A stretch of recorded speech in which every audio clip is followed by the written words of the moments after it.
আজকে তোমাদের একটা ছোট্ট গল্প বলে ক্লাসটা স্টার্ট করি। আমি যখন ছোট ছিলাম, সম্ভবত ক্লাস 7 বা 8-এ পড়ি, তো তখন আমাদের বাড়িতে একজন দাদা ভাড়া এসেছিলেন, মানে রেন্টে ছিলেন আর কি। তো আমি যেমন রীতিমতো প্রত্যেক দিন ঠিক সকাল 10:30টার মধ্যে স্নান ধান খাওয়া দাওয়া করে কাঁধে ব্যাগ নিয়ে ফিটফাট হয়ে স্কুলে পৌঁছাতাম। আবার কি আমাদের রুলস ছিল 10:40-এর মধ্যেই স্কুলে পৌঁছাতে হবে, বা তোমরাও যারা স্কুলে পড়ছো এখন তোমরা নিশ্চয়ই জানো 10:40-এর মধ্যে স্কুলে পৌঁছাতে হচ্ছে। দেরি করে গেলে কিন্তু স্কুলে ঢুকতে দিত না, আর যদিও ঢুকতে দিত তার একটা জোরসে লাঠির বাড়ি মারতো, তারপর ঢুকতে দিত।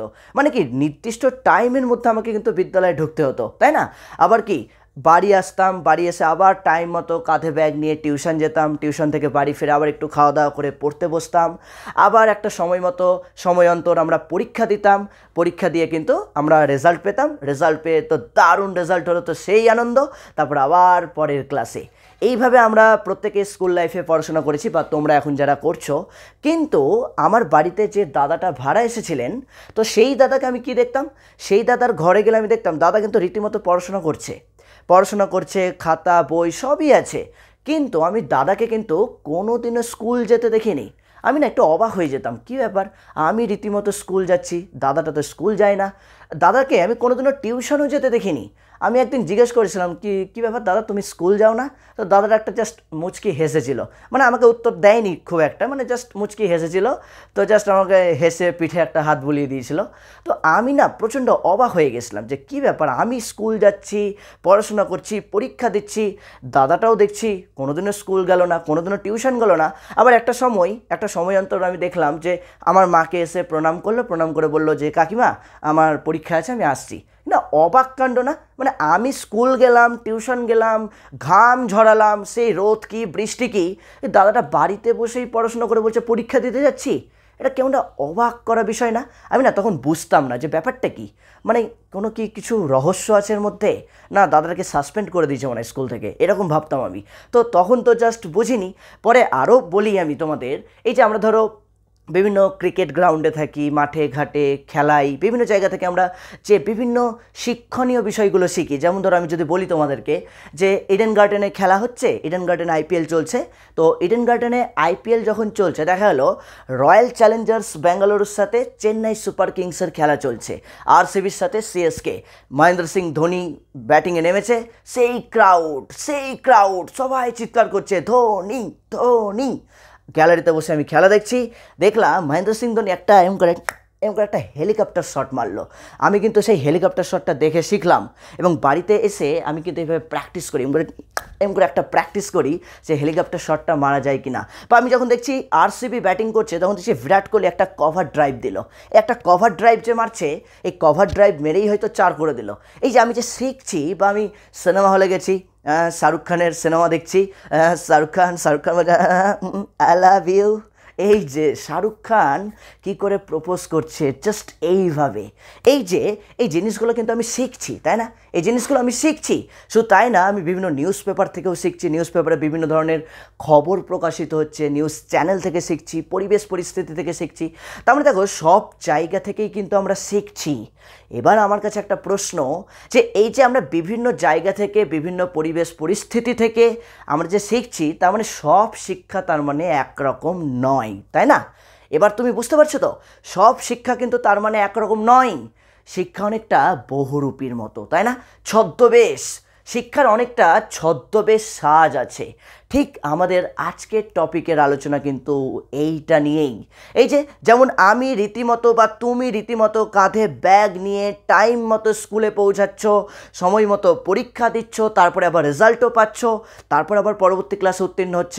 তার মানে এইটা যেমন একটা শিক্ষার রূপ রয়েছে, শিক্ষার একটা ফর্ম রয়েছে, ঠিক একই রকমভাবে আমার বাড়িতে যে দাদাটা ভাড়া এসেছিলেন, যে দাদাটা রেন্টে ছিলেন, সেই দাদাটাও তো পড়াশোনা করতো, কি তাই না? সেই দাদাটা কিন্তু তোমার আমার মতো রীতিমতো স্কুল যেত না, বা কলেজ যেত না, বা ইউনিভার্সিটি যেত না, বা তোমার আমার মতো টিউশন যেত না, কিন্তু আবার একটা নির্দিষ্ট সময় অন্তর সে পরীক্ষাটা ঠিকই দিয়েছে, নিয়ে আবার পরবর্তী ক্লাসে উত্তীর্ণ হয়েছে, বা সে একটা ডিগ্রিও পেয়েছে, কি তাই তো? সে একটা কোর্স কমপ্লিট করেছে। কিন্তু সে তোমার আমার মতো কিন্তু কোনোদিনও বিদ্যালয়ে যায়নি, বা কোনোদিনও টিউশন যায়নি, কিন্তু পরীক্ষা দিতে গেছে, একটা নির্দিষ্ট সময় অন্তর পরীক্ষা দিতে গেছে। তার মানে কি, এই যে সেই দাদাটা যে শিক্ষার মধ্যে ছিল, সে নিশ্চয়ই আমাদের মতো কোনো সিস্টেমের মধ্যে ছিল না। তার জন্যই কিন্তু সে স্কুল না গিয়েও, টিউশন না গিয়েও তা ঠিক টাইম মতো পরীক্ষা দিতে পেরেছিল, ঠিক টাইম মতো পরীক্ষায় ভালো রেজাল্টও করতে পেরেছিল, কি তাই না? আবার আরেক রকম শিক্ষা আমরা দেখতে পেলাম যে আমরা খেলার মাঠে থেকে, সিনেমা হল থেকে, বা পরিবেশ পরিস্থিতি থেকে, বা তুমি তোমার বাড়ি থেকেও অনেক সময় শিখছো, তাই না? এই যে মাঝখানে লকডাউনের সময় অনেকে অনেক কিছু বানিয়েছো, চিকেন পকোড়া, চিকেন চাপ, হ্যাঁ অনেক কিছু বানিয়েছি, ফুচকা বানিয়েছি, রোল বানিয়েছি। তারপর কি একটা মাঝখানে উঠেছিল ডালগোনা কফি, মানে নাম তো আমি জীবনে শুনিনি। ওই ডালগোনা কফি না কি, আমি ভাবতাম কি না কি আবার এগুলো, বাবা ডালগোনা মানে ডাল টাল দিয়ে কফি বানাবে নাকি, এরকম মানে আমরা অনেকেই অনেক কিছু বানাতাম, তাই না? তার মানে কি, পরিবার থেকেও আমরা অনেক কিছু শিখতাম, পরিবার থেকেও আমাকে কিন্তু অনেক কিছু শিখিয়েছে। এই যে তুমি সুন্দর করে যে চুলটা স্টাইল করে আঁচড়াচ্ছ, সুন্দর করে আমার বোনেরা যারা বেনুনি করছো, তাই না, এটা কোথায় শিখলে? পরিবার থেকে শিখেছে। তো তার মানে এগুলোও তো একরকমের শিক্ষা। তাহলে এই শিক্ষাটাও কিন্তু একটা আলাদা ধরনের শিক্ষা। তার মানে আমরা খুব সহজেই বুঝতে পারছি শিক্ষা কিন্তু একরকম নয়। কোনো শিক্ষা তুমি নির্দিষ্ট বয়স অনুযায়ী শিখছো, কোনো শিক্ষার ক্ষেত্রে আবার কোনো বয়স লাগছে না, তুমি যে কোনো সময় যে কোনো পরিস্থিতি থেকে শিখছো। তার মানে কি, এই শিক্ষার বিভিন্ন রূপ রয়েছে। আর এটা নিয়েই কিন্তু আজকের আমাদের এই চ্যাপ্টার। আর মনে রাখবে, এই যে যা আলোচনা করলাম সমস্ত কিছুই কিন্তু আমাদের এই সম্রাট এক্সক্লুসিভ সাজেশন বইয়ে কিন্তু রয়েছে। আর এই বইটা যদিও আমার লেখা বই, দেখতেই পাচ্ছ বইয়ের মধ্যে নাম কিন্তু সহজে সবাই দেখতে পাচ্ছ, সম্রাট এক্সক্লুসিভ সাজেশন বই সেমিস্টার 1 2025-26 জন্য কিন্তু অলরেডি বেরিয়েই গেছে। এখানে কিন্তু লেখাই রয়েছে class 11 semester 1 champion series exclusive. চিত্রটা দেখে নাও, এরকম একটা গ্লোবের চিহ্ন থাকবে বইপত্র, আর এরকম একটা টপির চিহ্ন থাকবে। এটাই হচ্ছে তোমাদের নতুন কারেন্ট বই। কারণ অনেক দোকানদার পুরনো বই চালিয়ে দেয়, পুরনো বই না, পুরনো বইটাও আমার লেখা ছিল। তো এই বইটাতেও কিন্তু আমি লিখেছি, এবং আমার সাথে সত্যি প্রতিভাবান স্বনামধন্য গৌতম মজুমদার স্যারও কিন্তু লিখেছেন। আমি এবং গৌতম স্যার দুজন মিলে তোমাদের এই বইটা লিখেছি। এবং এই বইটার যদি বিশেষত্ব ছোট্ট করে বলি, এই যে তোমাদের একটু ছোট্ট করে গল্প শোনালাম না, এই টাইপের গল্প আকারে খুব সুন্দর করে বিষয়বস্তুকে ছোট্ট সারসংক্ষেপ করে কিন্তু এই বইটাতে লেখা রয়েছে। শুধু তাই নয়, একদম সাজেস্টিভ এমসিকিউ, যে এমসিকিউগুলো পরীক্ষাতে 99.99% আসার চান্স রয়েছে, সেই অনুযায়ী কিন্তু এই বইটা তৈরি করা হয়েছে। অল্প পড়েই বাজিমাত, জাস্ট অল্প পড়ে বাজিমাত। তোমাকে 4000-5000 এমসিকিউ পড়তে হবে না, তুমি জাস্ট অল্প একটু পড়ো, অল্প একটু পড়লেই কিন্তু 40-এ 40। গতবারও কিন্তু দারুণ সাড়া পেয়েছি এই বই, যারা পড়েছিল সেমিস্টার 1-এর জন্য তারা প্রত্যেকেই কিন্তু বলেছিল স্যার দারুণ হয়েছে, সব কোয়েশ্চেন কমন প্রায়। তো তোমাদের বলছি শুধু কোয়েশ্চেন কমন পেলে হবে না, তোমাদেরকে ছোট ছোট করে প্রত্যেকটা চ্যাপ্টার ওয়াইজ এখানে কনসেপ্ট দেওয়া রয়েছে। এবং শুধু তাই না, কনসেপ্টের যে প্রথমের দিকে দেখতে পাবে এরকম কনসেপ্ট দেওয়া রয়েছে, কনসেপ্টের পর তোমাদের কিন্তু পরপর একদম টপিক ওয়াইজ, টপিক ধরে ধরে মাথার উপরে টপিক হেডলাইন লেখাই আছে, তারপরেই তোমাদের কিন্তু ডাইরেক্ট এমসিকিউ রয়েছে। এবং প্রত্যেকটা চ্যাপ্টার থেকে আমরা চেষ্টা করেছি যতটা কম সংখ্যক এমসিকিউ দেওয়া যায়, মানে ইম্পর্টেন্ট। দেখো গাদা গাদা প্রশ্ন তুলে তো না, এটা তো সাজেশন বই, তাই না? এটা তো কোনো টেক্সট বই নয়, এটা হচ্ছে সাজেশন বই, মানে অল্প একটু পড়ে যেন বাজিমাত করতে পারো। তবে হ্যাঁ, সাজেশনের উপর আবার ভরসা করলে চলবে না, তোমাদেরকে ভালো করে কিন্তু ক্লাসও করতে হবে। এবং রীতিমতো ক্লাসগুলো তো আমি করাচ্ছি, তাই তোমাদের সুবিধার্থে আমি বলে দিলাম, জাস্ট একটা দেখিয়ে দিলাম বইটা। অনেকেই জিজ্ঞেস করছিলে যে স্যার সম্রাট এক্সক্লুসিভের বই কবে বেরাবে স্যার, এবারের বইটা কি আপনি লিখছেন? নানা রকম প্রশ্ন। তো জাস্ট আমি ক্লাসের মাঝেই বইটা যেহেতু আমার কাছেই রয়েছে এই মুহূর্তে, তাই তোমাদেরকে দেখিয়ে দিলাম। সরাসরি তোমাদের পার্শ্ববর্তী যে বইয়ের দোকানগুলো রয়েছে, বইয়ের দোকানে যোগাযোগ করো, না থাকলে তাদেরকে দিয়ে বইটা আনিয়ে নাও, প্রয়োজন পড়লে বইটা অবশ্যই কিনে নাও, তোমাদের অনেকটা হেল্পফুল হবে। ওকে, তো চলো শুরু করছি আজকের ক্লাস। আর আমাদের আজকের new topic, new unit, the most important, the vital chapter. কেন বললাম? কারণ দেখতেই পাচ্ছ WBCHSC বোর্ড, তোমাদের ক্লাস 11, ওয়েস্ট বেঙ্গল বোর্ড ছাড়াও তোমাদের এসএসসি অর্থাৎ এসএলএসটি, সামনেই কিন্তু আসন্ন এসএলএসটি পরীক্ষা। তাহলে এই এসএলএসটি, তারপর মাদ্রাসা সার্ভিস কমিশন, তারপর নেট, সেট, প্রাইমারি টেট, সমস্ত জায়গায় কিন্তু এই চ্যাপ্টার থেকে প্রশ্ন থাকে। সুতরাং চ্যাপ্টারটা কিন্তু তা খুবই ভাইটাল, খুবই গুরুত্বপূর্ণ। শুধুই যে ক্লাস 11-এর জন্য আমরা পড়বো তা কিন্তু নয়, ক্লাস 11-এর সাথে সাথে তোমরা অবশ্যই ভবিষ্যতে এই যে কম্পিটিটিভ এক্সামগুলো রয়েছে সেই এক্সামগুলোতে কী ধরনের প্রশ্ন আসতে পারে সেটাও কিন্তু তোমরা আজকের ক্লাস করেই জেনে নিতে পারবে। তো চলো ঝটপট দেরি কিসের, লাইকগুলো করে দাও আর ঝটপট তোমার প্রত্যেকটা বন্ধু বান্ধবীদের শেয়ার করে দাও আজকের এই ক্লাসটার। ক্লাস ভালো লাগলে অবশ্যই লাইক করে লাস্টে কমেন্টস করে জানাবে কেমন লাগলো আজকের ক্লাস। ওকে, দীর্ঘ অপেক্ষার অবসান। তো চলো শুরু করছি। নমস্কার, আমি অভিষেক মৈত্র তোমাদের সাথে। আজকে গ্রুপ এর ইউনিট 2 ইউনিট 1 কিন্তু আমাদের কমপ্লিট হয়ে গেল। ইউনিট 1-এর যে 3টে চ্যাপ্টার, শিক্ষার অর্থ, শিক্ষার লক্ষ্য এবং শিক্ষার উপাদান, এই 3টে চ্যাপ্টার আমরা কমপ্লিট করেছি।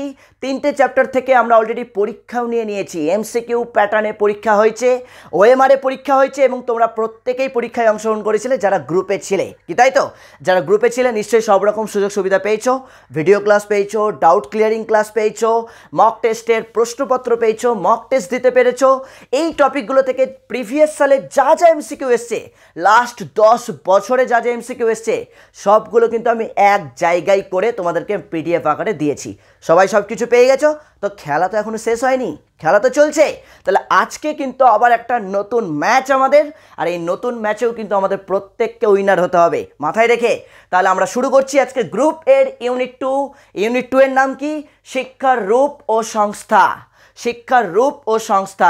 এই ইউনিটেও কিন্তু আমাদের কটা চ্যাপ্টার রয়েছে? এই ইউনিটেও কিন্তু আমাদের 3টে চ্যাপ্টার রয়েছে, চ্যাপ্টার 4, চ্যাপ্টার 5, চ্যাপ্টার 6। মনে রাখবে, চতুর্থ অধ্যায়ের নাম হচ্ছে শিক্ষার বিভিন্ন রূপ, পঞ্চম অধ্যায়ের নাম হচ্ছে শিক্ষার সংস্থাসমূহ। মানে এই যে শিক্ষার রূপের যে এক্সাম্পলগুলো আমরা পড়বো, এই যে এক্সাম্পলগুলো আমরা পড়বো, এই এক্সাম্পলগুলোই আমাদের আবার পঞ্চম অধ্যায়ের ডিটেলসে পড়তে হবে। এই এক্সাম্পলগুলো আমি যখন পঞ্চম অধ্যায়ে আসবো তোমাদেরকে জানাবো, বুঝতে পেরেছো? এবং লাস্ট আছে আমাদের চ্যাপ্টার 6, এই যে বিভিন্ন সংস্থা। তো শিক্ষার পথনির্দেশক যে সংস্থাগুলো রয়েছে সেগুলো আমাদেরকে পড়তে হবে, যেমন NCERT, diet, SCERT, UGC, NCTE, UNESCO.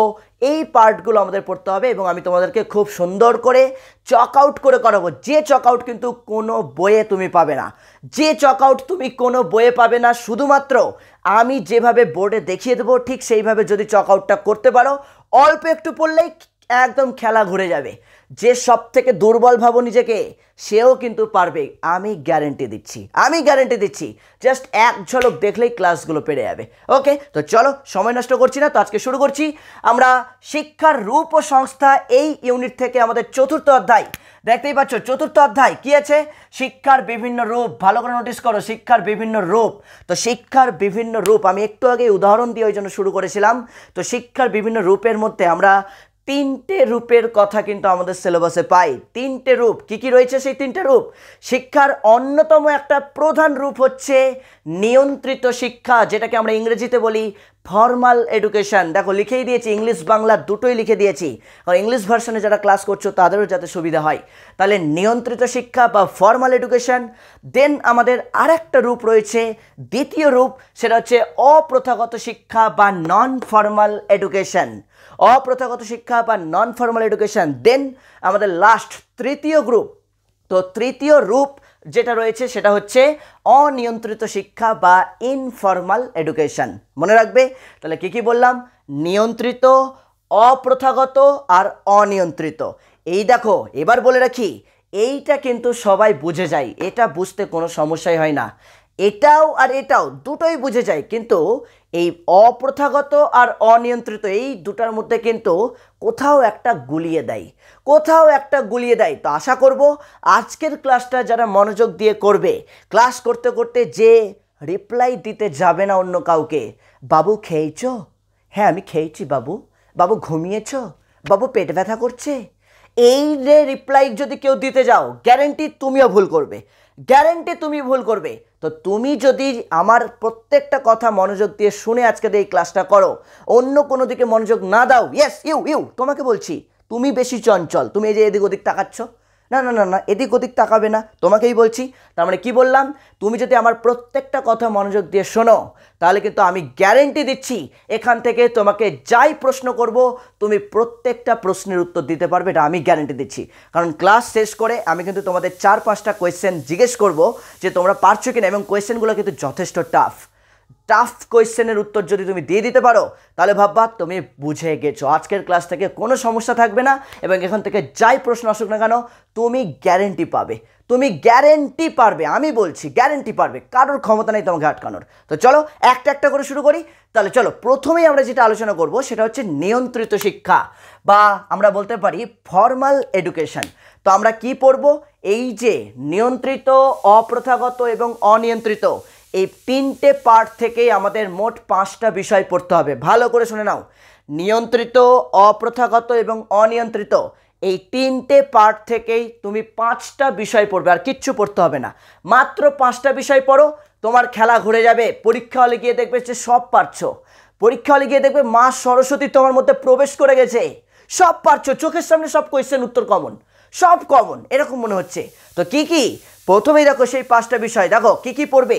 আমি একটা বিষয়ের বলছি মানেই বাকি দুটোরও সেম, একটা বলে দিচ্ছি মানে বাকি দুটোর সেম, মনে রাখবে। প্রথমেই যেটা তোমরা জানবে সেটা হচ্ছে নিয়ন্ত্রিত শিক্ষা। এটা একটা কি শিক্ষার একটা অন্যতম রূপ। আমি বললাম শিক্ষার বিভিন্ন রূপ চ্যাপ্টারের নাম, তো শিক্ষার এই বিভিন্ন রূপের মধ্যে একটা অন্যতম রূপ হচ্ছে নিয়ন্ত্রিত শিক্ষা বা ফর্মাল এডুকেশন। তো এই নিয়ন্ত্রিত শিক্ষার অপর নাম কোনগুলো ওইটা ভালো করে জানবে। যেমন দেখো অপর নাম কিন্তু প্রত্যেকেরই থাকে, তোমারও রয়েছে, আমারও রয়েছে। বাড়িতে মা বাবা ভালোবেসে তোমাকে একটা নাম দিয়েছে, স্কুলে বন্ধু বান্ধবীরা ভালোবেসে একটা নাম দিয়ে ডাকে, আবার ওই তোমার ওই যে বললাম না, বুঝে নাও, তাই তো, প্রিয় মানুষ। আমি বলিনি কিন্তু, এই বাবা মাকে বলবা না। তোমার প্রিয় মানুষ যেমন তোমাকে আরেক নামে ডাকে, বাবু, সোনা, তাই না? তাহলে ওই যে তোমাদেরও যেমন কি বিভিন্ন নাম আছে, ঠিক তেমন একই রকমভাবে নিয়ন্ত্রিত শিক্ষারও কিন্তু বিভিন্ন নাম আছে। যেমন একটা নাম হচ্ছে প্রথাগত শিক্ষা। ভালো করে দেখো, নিয়ন্ত্রিত শিক্ষার অপর নাম কি? প্রথাগত শিক্ষা। নিয়ন্ত্রিত শিক্ষার আরও একটা অপর নাম আছে বিধিবদ্ধ শিক্ষা, আরেকটা আছে প্রথাবদ্ধ শিক্ষা, আরও আছে বিধিযুক্ত শিক্ষা, এরকম নাম আছে। তো অত নাম জেনে লাভ নাই, খুব গুরুত্বপূর্ণ ইম্পর্টেন্ট নামগুলো জেনে রাখবে যে নিয়ন্ত্রিত শিক্ষার অপর নাম প্রথাগত শিক্ষা, মানে যেটা নিয়ন্ত্রিত শিক্ষা সেটাই হচ্ছে প্রথাগত শিক্ষা। নিয়ন্ত্রিত শিক্ষার অপর নাম বিধিবদ্ধ, নিয়ন্ত্রিত শিক্ষার অপর নাম হচ্ছে প্রথাবদ্ধ, আবার নিয়ন্ত্রিত শিক্ষাকে ইংরেজিতে বলি আমরা ফর্মাল এডুকেশন। দেখতেই পাচ্ছ লেখাই আছে ফর্মাল এডুকেশন। তাহলে এই যে অপর নামগুলো তোমরা অবশ্যই প্রত্যেকে ভালো করে মনে রাখবে, কারণ পরীক্ষাতে অপশনে নিয়ন্ত্রিত শিক্ষা দিয়ে প্রশ্ন নাও থাকতে পারে। অপশন হয়তো প্রথাগত দিয়ে দিয়েছে, অপশন হয়তো বিধিবদ্ধ দিয়ে দিয়েছে, অপশন হয়তো প্রথাবদ্ধ দিয়ে দিয়েছে, অপশন হয়তো বিধিযুক্ত দিয়েছে, যে কোনো একটা অপশন থাকতে পারে। এবার তুমি যদি শুধু নিয়ন্ত্রিত পড়ো, আমি এখানে 6কে নিয়ন্ত্রিত লিখেছি, আমি এখানে প্রথাগতও লিখতে পারতাম, এখানে হয়তো তাহলে নিয়ন্ত্রিত লিখতাম। মাথায় ঢুকলো কি বললাম? তার মানে অপর নামগুলো খুব ভালো করে জানবে। আর কি জানবে বাবা? আর কি জানবো স্যার? ভালো করে দেখো, আর যেটা জানবে সেটা হচ্ছে সংজ্ঞা বা কাকে বলে, বা এর মূল কথা, মানে নিয়ন্ত্রিত শিক্ষা কাকে বলে, বা নিয়ন্ত্রিত শিক্ষার সংজ্ঞাটাই বা কি, বা নিয়ন্ত্রিত শিক্ষার মূল কথাটা কি, মূল বক্তব্যটা কি নিয়ন্ত্রিত শিক্ষার। আমার অত ওই গোবিন্দ খিচুড়ি চাল অত জেনে লাভ নাই, অত জেনে লাভ নাই। আমার লাভ কি? আমাকে জাস্ট জানতে হবে যে নিয়ন্ত্রিত শিক্ষাটা কাকে বলে বা নিয়ন্ত্রিত শিক্ষার মূল কথাটাই কি। তাহলে আমি ছোট্ট করে একটু বলে দিচ্ছি, ভালো করে শুনে নাও। প্রত্যেকটা টেক্সট বইয়ে লেখা আছে, আমার লেখা যে বইটা রয়েছে, আমি এবং গৌতম স্যার মিলে যে বইটা লিখেছি সেই বইয়েও রয়েছে, টেনশন নিবা না। তাহলে কি বললাম ভালো করে শোনো। তাহলে মূল কথা বা নিয়ন্ত্রিত শিক্ষা কাকে বলে, কাকে বলে মনে রাখবে। নিয়ন্ত্রিত শিক্ষা কি বা প্রথাগত শিক্ষা কি? নিয়ন্ত্রিত পরিবেশের মধ্যে থেকে, ভালো করে শুনবে, ইয়েস ইয়েস, ইউ বাদ দাও বাদ দাও, কেউ এখন ডাকছে না তোমাকে, শোনো এবার।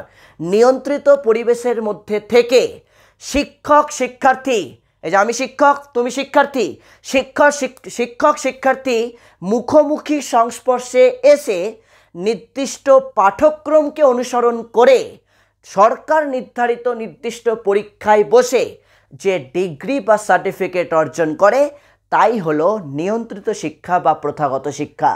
I repeat once second. ও স্যার আরেকবার বলুন না প্লিজ প্লিজ। ও sir please please please please, তাই তো আরেকবার বলি, ভালো করে শোনো। কি বললাম? নিয়ন্ত্রিত শিক্ষা বা প্রথাগত শিক্ষা কাকে বলে, কাকে বলবো? নিয়ন্ত্রিত শিক্ষা হলো নিয়ন্ত্রিত পরিবেশের মধ্যে একটা সুনির্দিষ্ট পরিবেশ থাকতে হবে, তাই না? তাহলে নিয়ন্ত্রিত পরিবেশের মধ্যে শিক্ষক শিক্ষার্থী মুখোমুখি সংস্পর্শে এসে বা শিক্ষক শিক্ষার্থীর মুখোমুখি সম্পর্কের ভিত্তিতে নির্দিষ্ট পাঠ্যক্রমকে অনুসরণ করে, পাঠ্যক্রম মানে কি? বইপত্র।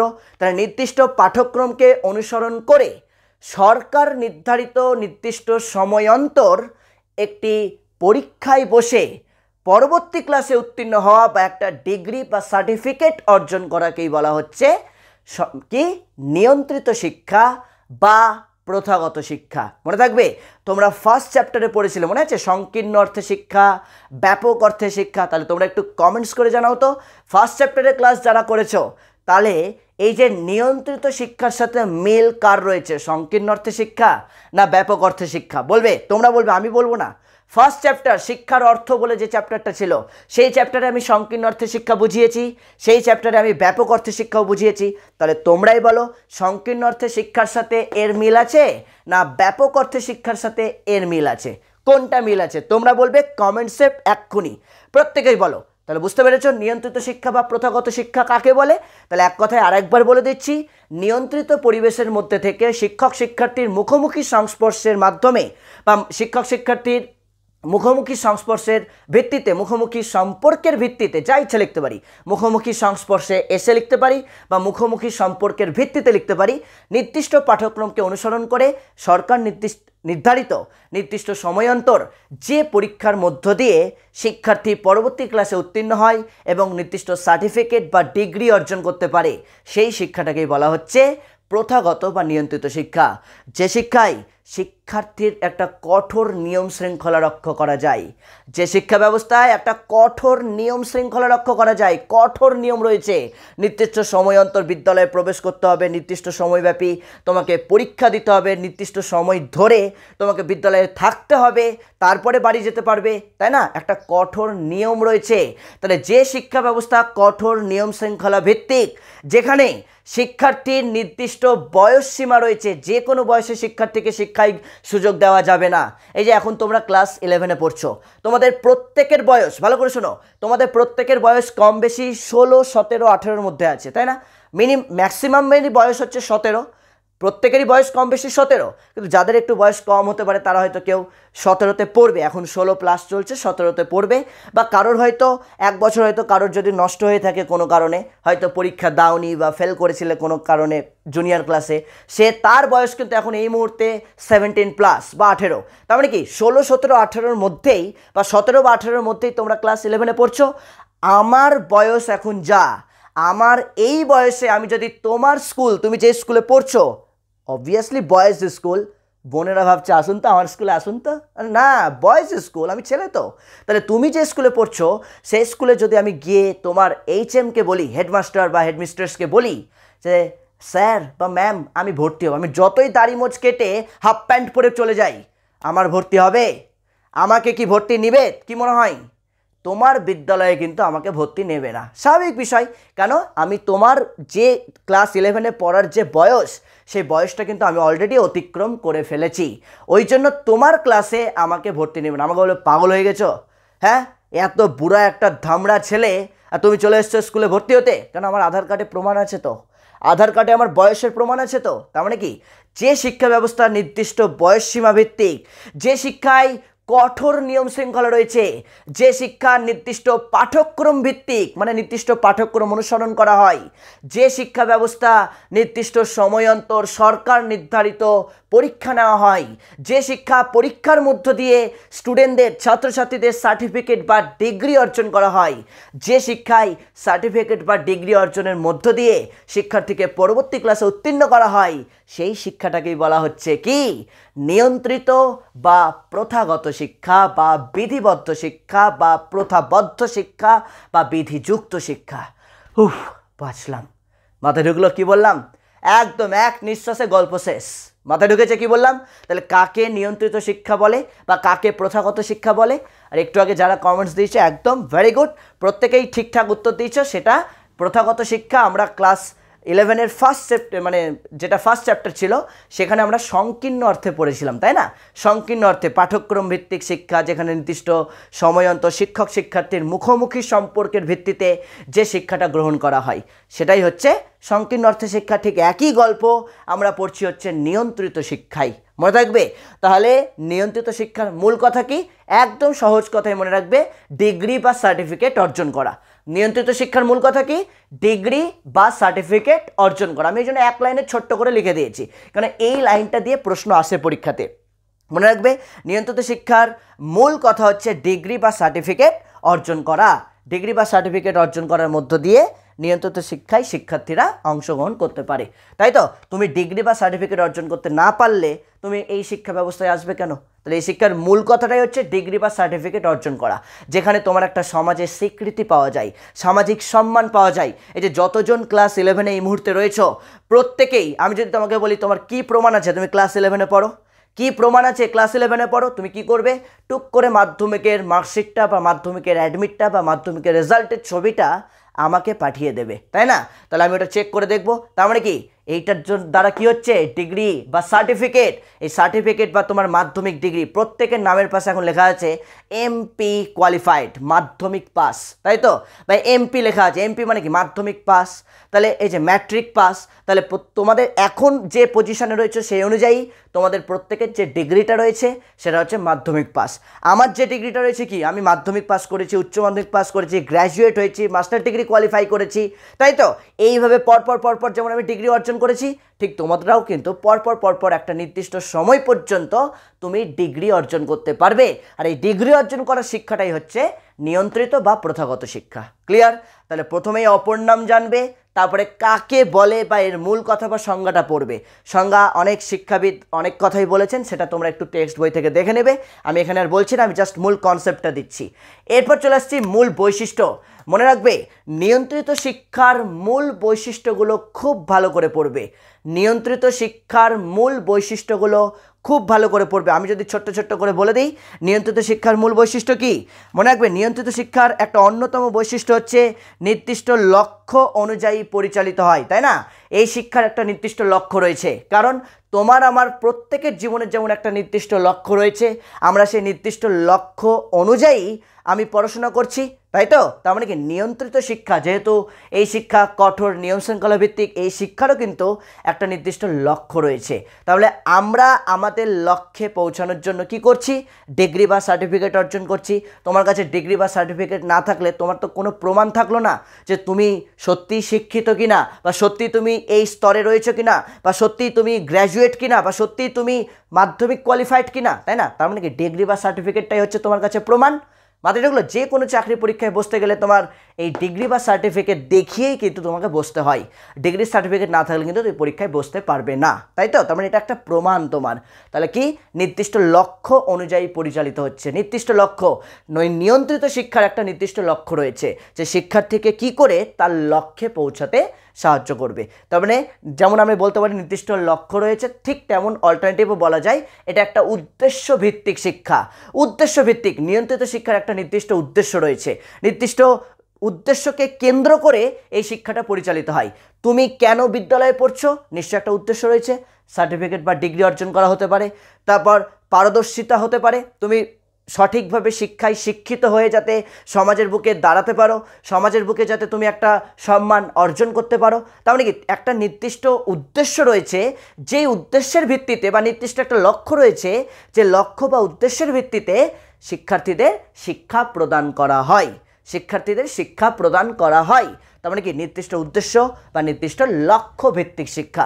আমি যদি আরেকটা বৈশিষ্ট্য বলি ছোট্ট করে, নির্দিষ্ট পাঠ্যক্রম ভিত্তিক। কারণ নিয়ন্ত্রিত শিক্ষায় নির্দিষ্ট পাঠ্যক্রম রয়েছে, নির্দিষ্ট কারিকুলাম রয়েছে, সিলেবাস রয়েছে।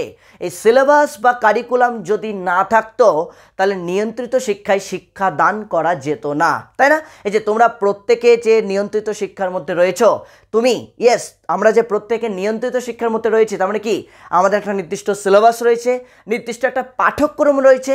যে বিষয়টা সারা বছর পড়াশোনা করে বা 6 মাস পড়াশোনা করে আমরা 6 মাস পর পরীক্ষা দিচ্ছি, আবার পরবর্তী 6 মাস পড়াশোনা করে আবার পরীক্ষা দিচ্ছি, আর এই পরীক্ষার মধ্য দিয়ে তুমি একটা সার্টিফিকেট পাচ্ছ বা তোমাকে ডিগ্রি দেওয়া হচ্ছে যে তুমি 11 কোয়ালিফাইড, তুমি 12 পাস বা তুমি এইচএস পাস, তাই না?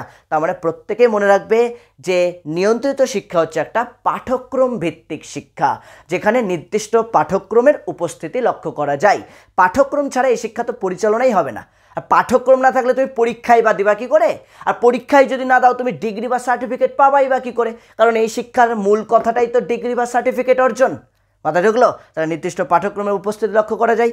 আমি 3 নম্বরে আরেকটা বৈশিষ্ট্য বলতে পারি, এটা যোগ্য বা দক্ষ শিক্ষক দ্বারা নিয়ন্ত্রিত।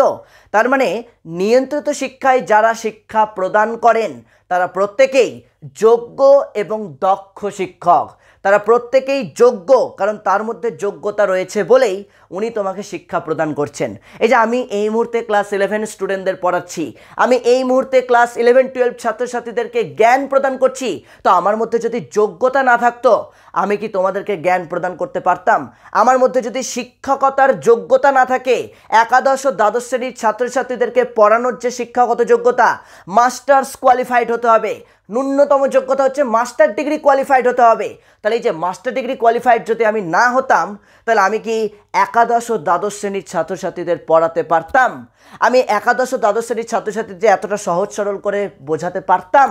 নিশ্চয়ই পারতাম না। তার মানে একটা দক্ষ শিক্ষক হতে হবে এবং যোগ্য শিক্ষক হতে হবে। শুধু যোগ্যতা থাকলেই হবে না। আমি হয়তো মাস্টার ডিগ্রি কোয়ালিফাইড, কিন্তু মাস্টার ডিগ্রি কোয়ালিফাইডের সাথেও আমাকে আমার নির্দিষ্ট বিষয়ে পারদর্শী হতে হবে, আমাকে যোগ্য হতে হবে।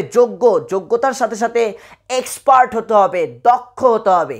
কারণ আমি যদি দক্ষ না হই, এক্সপার্ট না হই, তাহলে আমি তোমাকে সহজ সরল করে বোঝাতে পারবো না, তাই না?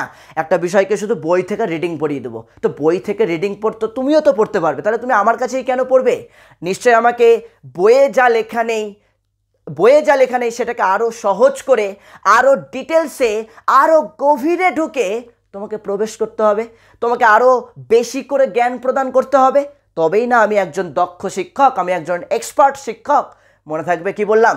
তার মানে নিয়ন্ত্রিত শিক্ষায় যে সমস্ত শিক্ষক শিক্ষিকারা শিক্ষাটাকে পরিচালনা করেন ওনারা প্রত্যেকেই যোগ্য এবং দক্ষ, এক্সপার্ট, অবশ্যই এক্সপার্ট। হ্যাঁ, এবার তোমার পছন্দ নাও হতে পারে, সব টিচারকে তো আমরা পছন্দ করি না, তাই না? এডুকেশন তো আমি একা পড়াই না, এডুকেশন প্রচুর শিক্ষক রয়েছে, তাহলে সবার পড়ানোর ধরন কিন্তু একরকম নয়। হতেই পারে আমার পড়ানোর ধরনটা তোমার ভালো লাগছে না, তো তুমি কি করবে? আমার কাছে পড়বে? একদমই না। যার পড়ানোর ধরন তোমার কাছে ভালো লাগছে তুমি তার কাছে পড়বে, যার বিষয়বস্তু তুমি ভালো করে বুঝতে পারছো তার কাছে পড়বে। আমি তোমাকে পড়াচ্ছি, বই থেকে জাস্ট ব্র্যাকেট করে দিচ্ছি, বই থেকে জাস্ট রিডিং পড়িয়ে দিচ্ছি, তুমি কিছুই বুঝতে পারছো না, তুমি কি আমার কাছে পড়বে? বলো, তুমি আমার কাছে পড়বে? একদমই না। আমি যদি তোমাকে নাই বুঝাতে পারি তো তুমি থাকবে কেন আমার কাছে? পরিষ্কার বিষয়। তার মানে সবাই দক্ষ হলেও পছন্দটা কিন্তু সেটা স্টুডেন্ট বেসিস, তা ব্যক্তি বেসিসে থাকে, ব্যক্তি নির্ভর হয় সেটা। কিন্তু নিয়ন্ত্রিত শিক্ষায় শিক্ষা প্রদান করতে গেলে শিক্ষককে হতে হবে যোগ্য এবং দক্ষ, এক্সপার্ট হতে হবে, এবং তার মধ্যে কোয়ালিটি কোয়ান্টিটি সবই থাকতে হবে। মনে থাকবে, একজন যোগ্য, গুণগত দিক থেকে যোগ্য এবং দক্ষ হতে হবে। শুধু তাই নয়, আমি কি বলেছি, আরেকটা বলেছি, কঠোর নিয়ম শৃঙ্খলা রয়েছে। এই যে নিয়ন্ত্রিত শিক্ষায় কঠোর নিয়ম শৃঙ্খলা রয়েছে। কেমন কঠোর নিয়ম শৃঙ্খলা রয়েছে? নির্দিষ্ট সময়ে বিদ্যালয়ে প্রবেশ করতে হবে, সেটা যেমন শিক্ষকদের জন্য একটা নির্দিষ্ট টাইম রয়েছে, একই রকমভাবে শিক্ষার্থীদের জন্যও কিন্তু একটা নির্দিষ্ট টাইম রয়েছে, যে এই টাইমের মধ্যেই তোমাকে বিদ্যালয়ে প্রবেশ করতে হবে। শুধু তাই না, একটা নির্দিষ্ট সময় অন্তর তোমাকে পরীক্ষায় বসতে হবে। এই যে প্রত্যেকেই তোমরা মাধ্যমিক দিয়ে ক্লাস 11-এ চলে এসছো, মাধ্যমিক কোয়ালিফাইড তো প্রত্যেকে, তাহলে যারা মাধ্যমিক পাস করে এখন এই মুহূর্তে ক্লাস 11-এ পড়ছো, দেখা গেল মাধ্যমিক পরীক্ষার আগে তোমার কোনো কারণে সিলেবাস শেষ হয়নি, তো তুমি কি স্কুলের HM বা বোর্ডের সভাপতিকে তুমি যদি একটা চিঠি লিখে বলো যে স্যার আমার না সিলেবাস শেষ হয়নি, তো আমি যদি পরীক্ষাটা পরে দিই হবে? তুমি বললো এলে বাবালে হবে? হবে? কোনো দিনই হবে না। তার মানে কি একটা নির্দিষ্ট সময় অন্তরই তোমাকে পরীক্ষা দিতে হবে, তোমার সিলেবাস হোক বা শেষ না হোক। আমাদের যেমন ক্লাস 11-এর ফার্স্ট সেমিস্টারের পরীক্ষা 8ই সেপ্টেম্বর থেকে বলে দিয়েছে বোর্ড, সিলেবাস দিয়ে দিয়েছে বোর্ড। এবার তুমি পড়াশোনা করো আর না করো, তুমি টিউশন পড়ো আর না পড়ো, তোমার বিদ্যালয়ে ক্লাস হোক বা না হোক, ডাজন্ট ম্যাটার, তোমাকে সেই 8ই সেপ্টেম্বর থেকে পরীক্ষা দিতেই হবে।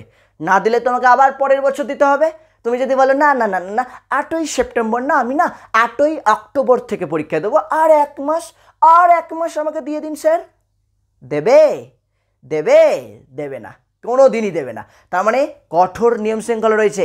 তুমি মাধ্যমিক পাস করে এসছো, অনেকের ফিজিক্সটা পড়তে কঠিন লাগতো, অনেকের ম্যাথ কঠিন লাগতো, অনেকের ইতিহাসটা কঠিন লাগতো, তো তুমি কি বোর্ডকে বলেছিলে বা তুমি কি স্কুলের HMকে বলেছিলে আমার না ইতিহাসটা ভালো লাগে না, আমার না ইতিহাসটা কি পছন্দ নয়, আমার না ইতিহাসটা একদম পড়িনি, ইস মাগো মা আমি ইতিহাস পরীক্ষাটা দেবো না।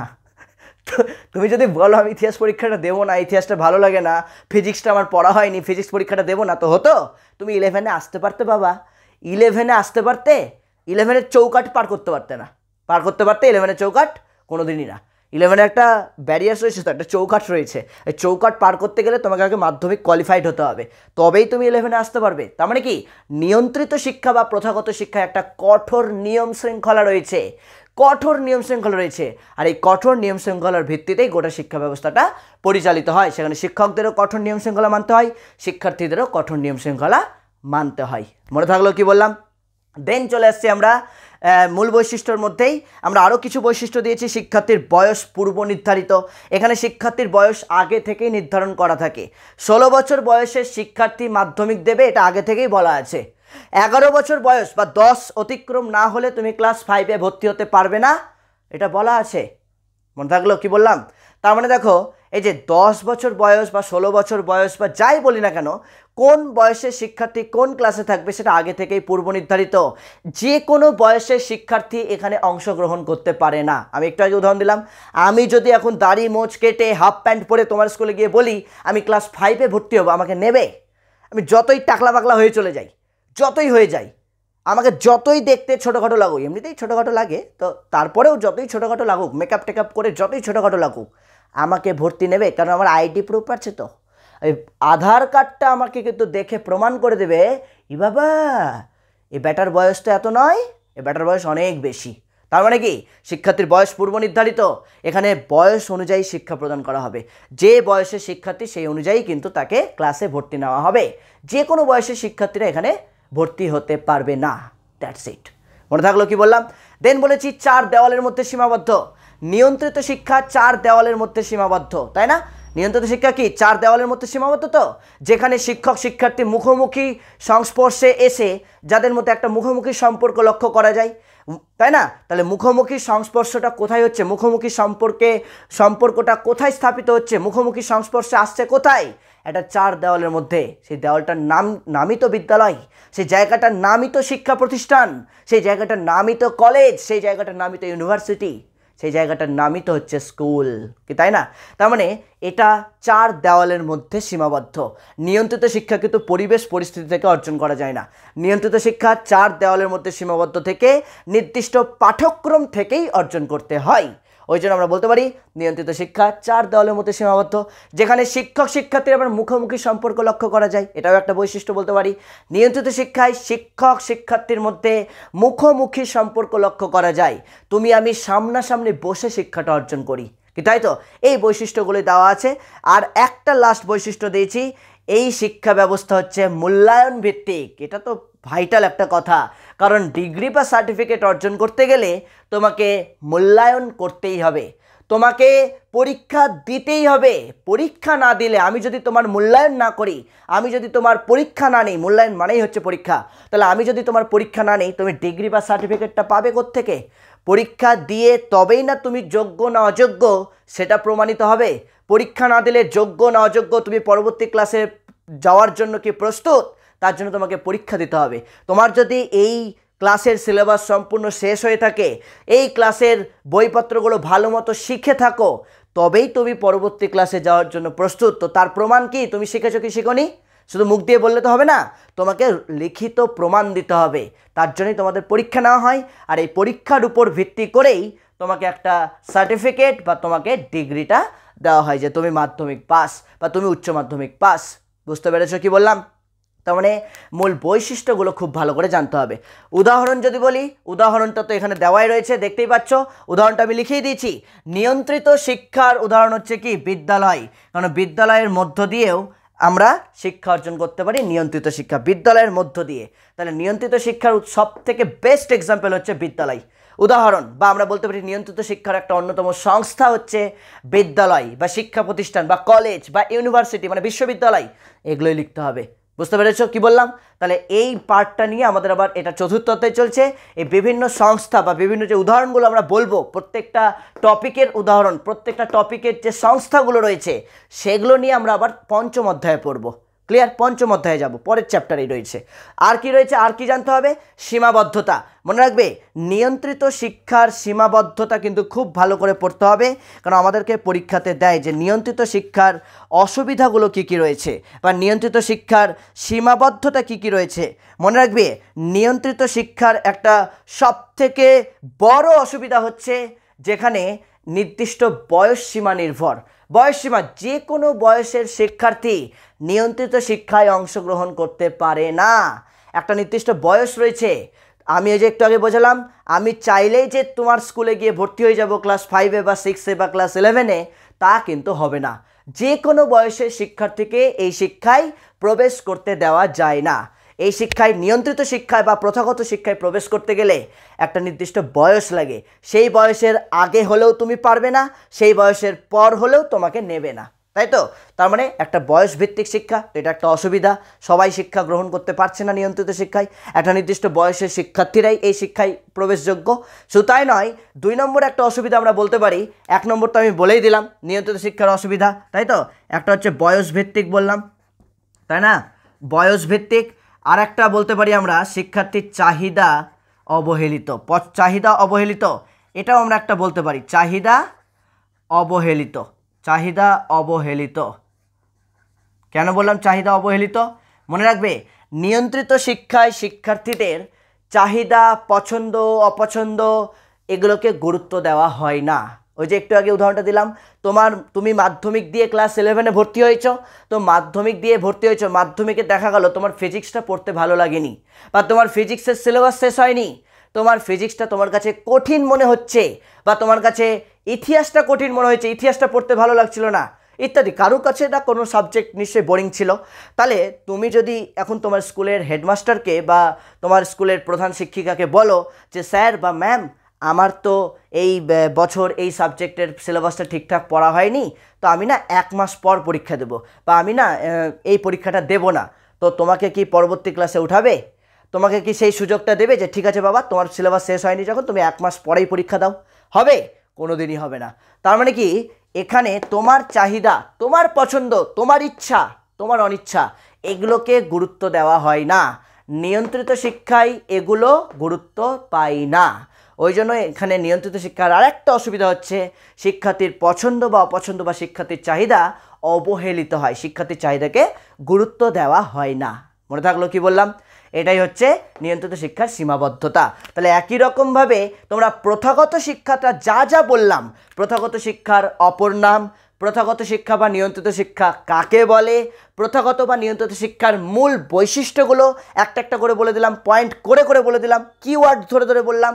একই রকমভাবে প্রথাগত শিক্ষার এক্সাম্পল বা উদাহরণমূলক সংস্থা, আর একটা হচ্ছে প্রথাগত শিক্ষার বা নিয়ন্ত্রিত শিক্ষার সীমাবদ্ধতা।